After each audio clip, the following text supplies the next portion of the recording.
सुंदर मुखादरविंदु नेत्रात् कृष्णात् परम किमपि तत्त्वमहं न जाने। श्वास श्वास पर कृष्ण भज वृथा श्वास जन खोए, ना जाने या श्वास को मन होए न होए। तो बात यह है कि श्वास बहुत अनमोल हैं। इन श्वासों की कोई कीमत दे नहीं सकता, चाहे कोई लाख प्रयास कर ले। जब व्यक्ति बिल्कुल मृत्यु के नजदीक पहुंच जाता है तो उस समय डॉक्टर भी कहते हैं भैया भगवान के हाथ में है, भगवान से ही प्रार्थना करो, भगवान की पूजा करो, भगवान का जाप करो, भगवान से प्रार्थना करो। सब व्यक्तियों को यही बोलते हैं डॉक्टर। तो कहने का भाव क्या है, जब भगवान ही सब कुछ करने वाले हैं तो क्यों ना हम भगवान को भजें, क्यों ना हम अपने जीवन के नियम में भगवान के मंत्र का जाप का भी नियम बनाएं, भगवान की पूजा का नियम बनाएं। जैसे हमारे भोजन का नियम है वैसे ही भगवान के भजन का भी नियम होना चाहिए। और हम कहते हैं भगवान कृपा नहीं करते, अरे भगवान तो कृपा तब करेंगे जब हम भगवान की पूजा का नियम तो बनाएं, एक इष्ट बनाएं अपने जीवन में, उस इष्ट को भजने का नियम बनाएं और भगवान के भजन का नियम बनाएं और गुरु मंत्र द्वारा गुरु मंत्र लेकर गुरु मंत्र का जाप करें। क्योंकि गुरु जो है आपको सदमार्ग दिखाता है, गुरु आपको आपकी गलतियों को बताता है कि यहाँ आप गलतियाँ कर रहे हैं, इसको ठीक करो, यहाँ आप में कमी है, इसको ठीक करो। गुरु जो है आपकी गलतियों को ठीक करता है और आपके अज्ञान रूपी अंधकार को दूर करके गुरु आप में ज्ञान रूपी प्रकाश डाल देते हैं। गुरु का काम है, इसीलिए गुरु अवश्य होना चाहिए। क्योंकि कहते हैं गुरु बिन भवनिध तरय न कोई, जो बिरंच शंकर सम होई। तो श्वास बड़ी अनमोल हैं। कितनी अनमोल हैं? बोले इनकी कोई कीमत नहीं है। एक मजदूर था, वह मजदूरी करता था, खेतों पर रहता था, 24 घंटे की उसकी मजदूरी, 24 घंटे वहीं रहता, जो अपने महीने में कमाता वो मिल जाता उसे मजदूरी। खेतों पर करता क्या था? बोले हरिया तारने का काम करता था, फसल की रखवाली करने का उसका काम था। एक गोपिया बना रखा था, उसमें मिट्टी के डले रखकर उनको उड़ाया करता था। उसका काम रोजाना का ये था। गरीब बहुत था, पत्नी भोजन देने चली जाती थी। एक दिन वह जब मिट्टी के डले इकट्ठे कर रहा था तो झाड़ी के पीछे उसको एक मटका मिल गया। उस मटके में हीरे भरे हुए थे। अब उसने सोचा कि अब मिट्टी के डले बनाने की जरूरत नहीं पड़ेगी। उसने उन हीरों को गोपिया में धर धर के उड़ाने लगा। उसी दिन उसकी पत्नी भोजन लेकर पहुंची और अपने बच्चे को साथ में ले गई थी, गोदी में बच्चा था। उस बच्चे ने 2 हीरे उठा लिए, उनसे खेलने लगा। भोजन कराकर अपने पति को पत्नी जब लौटने लगी तो मार्ग में जौहरी का घर पड़ गया। जौहरी ने देखा इस बच्चे के हाथ में हीरे हैं, ये हीरे इसके पास कहां से आ गए, और ये हीरे तो बहुत महंगे हैं, कैसे भी करके इस बच्चे से ये हीरे लेने चाहिए। जौहरी बोला अरे तुम ऐसा करो, अपने बच्चे के लिए कुछ खिलौने ले जाओ, कुछ पैसे ले जाओ मुझसे, कुछ इसको सामान दिला देना। वह स्त्री बोली अब मेरे पास तो कुछ भी नहीं है आपको देने के लिए, मैं आपको क्या दूंगी। और मन में विचार कर रही है आज सेठ जी क्यों दे रहे हैं मुझको ये सब चीजें, कारण क्या है। मन में विचार आया, सेठ जी मेरे पास क्या है। बोले तुम्हारे बच्चे के हाथ में जो 2 टुकड़े हैं इनको दे देना, बाकी मैं पैसे दे दूंगा। अब उसने थोड़ा सा बुद्धि का प्रयोग किया और कहने लगी मैं तो आपको थोड़ी दूंगी, मैं तो किसी और को देने जा रही हूं। सेठ जी बोले अब तुझे किसी और को ही देने तो मुझे ही दे दे। बोले कितने के हैं? बोले 1 लाख रुपए का है। तो बोले 1 ले लो और 1 लाख रुपए दे दो। 1 हीरा उसने बेच दिया, 1 लाख रुपए ले लिए, अपना पुराना घर तोड़वा कर नया बनवाने लगी। अब तो घर में दिव्य भोजन और सारी व्यवस्था घर की हो गई। अब तो भोजन देने भी नहीं जाती, किसी बच्चे को बुलाती है और कुछ चीज पकड़ाती है और बोले इस भोजन को दे आओ। अब वो भोजन देने बच्चा जाता है, 1 दिन हुआ, 2 दिन हुआ, 3 दिन हुए, 4 दिन हो गए। चारों दिन जब सुंदर सुंदर और दिव्य भोजन बन के जाने लगे तो वह मजदूर सोचने लगा, मेरे घर में तो ऐसी व्यवस्था ही नहीं है, मैं तो बहुत गरीब हूँ, ये सुंदर सुंदर भोजन कहाँ से आ रहे हैं, इतना कौन रिश्तेदार आ गए जिसके कारण से घर में पकवान बन रहे हैं। मन में ऐसा भाव उसके हृदय में आ गया। अब तो सोचने लगा, आज मैं देख कर आऊं कि आखिर कारण क्या है। वह मजदूर आज आया, उसने देखा पुराना घर टूटा पड़ा है, नया घर बन रहा है। मन में विचार करने लगा, ये क्या, मेरी पत्नी ने तो भोजन के चक्कर में मेरे पुराने पुरखों की जमीन ही बेच दी, ये नया मकान किसका बन रहा है। अपनी पत्नी से बोला, देवी तुमने अच्छा नहीं किया, भोजनों के लिए पुरखों की जमीन बेच दी।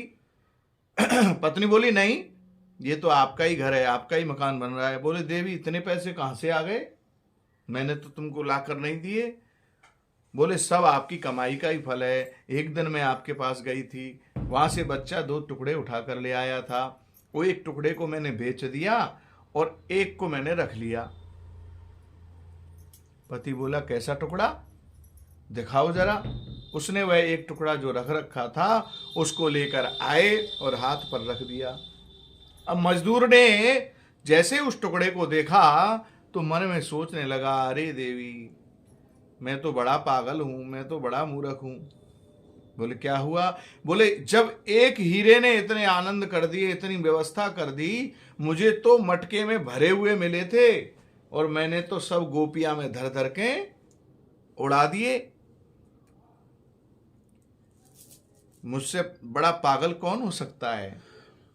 जब एक हीरे ने इतना आनंद कर दिया तो जब सारे हीरे हमारे पास होते तो कितना आनंद होता। तो कहने का भाव क्या है, 2 हीरे क्या हैं, 2 हीरे हमारी 2 श्वासें हैं, एक निकलती है और एक अंदर जाती है। ये श्वास हमारी अनमोल हैं 2। जब हम भगवान का नाम लेते हैं, राम जय श्री राम, जब भगवान का नाम लेते हैं तो मन स्थिर हो जाता है और मन को आनंद मिलता है। भगवान का नाम लेने से आनंद मिलता है और जब हम भगवान का 1 बार नाम लेते हैं तो आनंद मिलता है, 1000 बार नाम लेंगे तो कितना आनंद आएगा। तो कहने का भाव क्या है, बोले अपनी श्वासों को गोपियां में धर धर के, माने संसार के कार्यों में व्यर्थ ना गमाओ। व्यर्थ गमाने से तुम्हारा जीवन ऐसे ही निकल जाएगा और तुम्हें पता भी नहीं चलेगा, क्योंकि समय जो है किसी का इंतजार नहीं करता। ये समय जो है निकलता जाता है, चक्र घूम रहा है। बहुत लोगों को देखा है, कहते हैं भैया हम टाइम पास कर रहे हैं।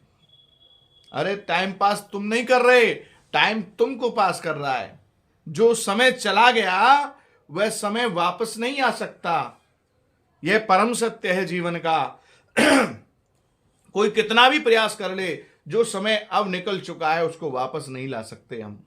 इसलिए समय अनमोल है, व्यर्थ ना गवाओ इस समय को। हम लोग व्यर्थ गवा रहे हैं इस समय को। कितना व्यर्थ गवा दिया है, बोले पूरा जीवन निकल जाता है और व्यर्थ गवाते चले जाते हैं। जन्म तेरा बातों ही बीत गयो के तूने कबहू न कृष्ण कयो। जन्म तेरा बातों ही बीत गयो के तूने कबहू न कृष्ण कयो। जन्म तेरा बातों ही बीत गयो के तूने कबहू न कृष्ण कयो। 5 बरस का भोला भाला अब तो 20 भयो। 5 बरस का भोला भाला अब तो 20 भयो। और मकर 25 माया कारण, मकर 25 माया कारण देश विदेश गयो के तूने कबहू न कृष्ण कयो। जन्म तेरा बातों ही बीत गयो के तूने कबहू न कृष्ण। 30 बरस की अब मति उपजी लोभ बड़े नित नयो। 30 बरस की अब मति उपजी लोभ बड़े नित नयो। और माया जोरी लाख करोरी, माया जोरी लाख करोरी, अजहू न तृप्त भयो के तूने कबहू न कृष्ण कयो। जन्म तेरा बातों ही बीत गयो के तूने कबहू न कृष्ण कयो। वृद्ध भयो तब आलस उपजी, वृद्ध भयो तब आलस उपजी, कफनिथ कंठ रहो। नाम लेना चाहें हम वृद्धावस्था में तो नाम निकलता नहीं है, क्योंकि शरीर में अनेकों रोग लग जाते हैं। साधु संगत कबहू नहीं कीनी, साधु संगत कबहू न कीनी, बिरथा जन्म लियो के तूने कबहू न कृष्ण कयो।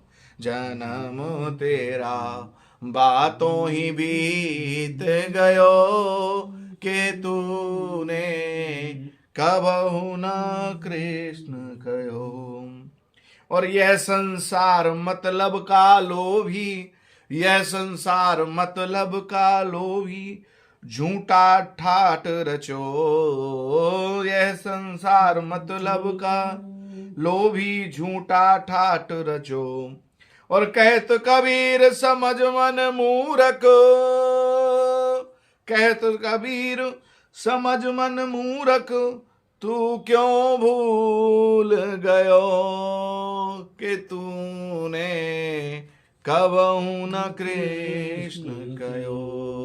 जन्म तेरा बातों ही बीत गयो कि तूने कबहू न कृष्ण। जीवन ऐसे ही निकल रहा है और भगवान नाम हम लेना नहीं चाहते। अगर भगवान नाम लें तो जीव का कल्याण हो जाता है।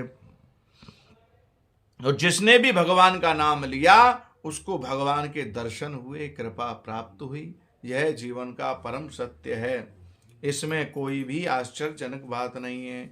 भगवान का नाम अनमोल है और अनमोल ही हमारा जीवन है।